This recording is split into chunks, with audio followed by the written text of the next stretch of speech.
एक तरफ तुम्हारी 5-6 एजेंसियां हैं, ISI है, MI है, IB है, इसके अलावा बहुत सारी एजेंसियां तुमने बनाई है, जगह जगह घूमती है। क्या उनकी रिपोर्ट की ज़रूरत नहीं थी?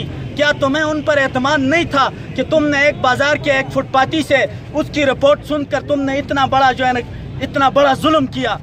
भाई तुम्हारे पास भी कोई कानून होंगे, कोई वो होगा, वरना क्या तुमने ये फौज चुप करके बनाई हुई है कि जहाँ चाहे जहाँ उनका दिल चाहे बगैर तहकीक के लोगों पर जुल्म शुरू करे? अगर इस तरह जालिमाना उसूल के मुताबिक आपने अगर ये इदारा बनाया है तो फिर हम ऐसे इदारे के किसी कानून को मानने के पाबंद नहीं है। लेकिन अगर किसी उसूल के तहत बनाया है तो उसूल पर अमल किया जाए। अगर एजेंसी का कोई बंदा रिपोर्ट देता है, बाहर का कोई बंदा रिपोर्ट देता है, तो उसको देखा जाए कि ये मोतमद है या नहीं है, ये सरकारी रजिस्टर है या नहीं है। यहाँ इस इलाके में दूसरी बात भी मैं कहना चाहता हूँ, यहाँ इस इलाके में लोगों की कबायली आपस की दुश्मनियाँ होती है। अगर इस तरह रिपोर्टों से तुम बाजारी रिपोर्टों से लोगों को मारना शुरू करोगे तो फिर रोजाना जो है ना तुम्हें हर घर के ऊपर शिलिंग करना पड़ेगा। लोग इस तरह अपनी बड़ास तुम्हारे जरिए निकालेंगे।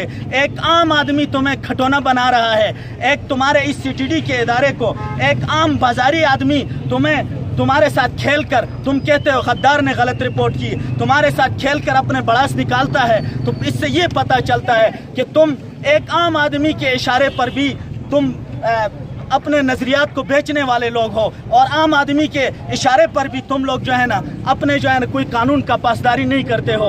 आम आदमी भी तुम्हें इस्तेमाल कर सकता है। जब एक आम शहरी अपने ज़ाती मुफाद के लिए तुम्हें इस्तेमाल करता है तो इससे ये पता चलता है कि तुम नाकाम हो। जब नाकाम होंगे तो फिर रियासत को संभालने की जिम्मेदारी हमारे सर पर आएगी। इसलिए हुकूमत वक्त से सख्ती के साथ दरख्वास्त करते हैं, आम मामला नहीं है, आम मामला नहीं है।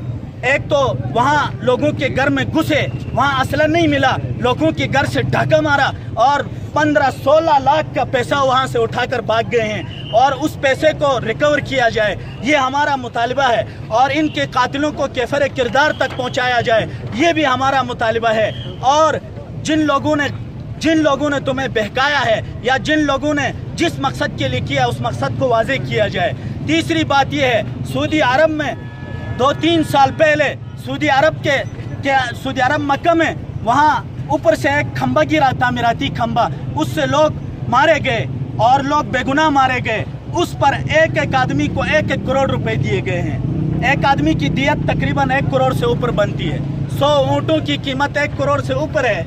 100 ऊँटों की कीमत, यानी उनको दियत दिया जाए, और इन लोगों के बेगुनाही साबित होने के बाद अगर तुम मानते हो ये लोग बेगुनाह हैं, तो फिर इनके घर वालों को मुआवजा दो, और जिन लोगों ने ये मामलात किए हैं उनको वाज़ेह करो, वरना हम इसी एहतजाज तक बात को महदूद नहीं रखेंगे। फिर हम रोड की तरफ आएंगे, फिर हम गिलगित वहाँ असम्बली के बाहर भी धरना दे सकते हैं, हम इस्लामाबाद तक भी जा सकते हैं। इस तहरीक को आगे चलाया जाएगा। इस पर तमाम दीनी, मजहबी, सियासी, तुलबा की तमाम तंजीमें मुत्तफिक है। मुत्तफिक हो ना?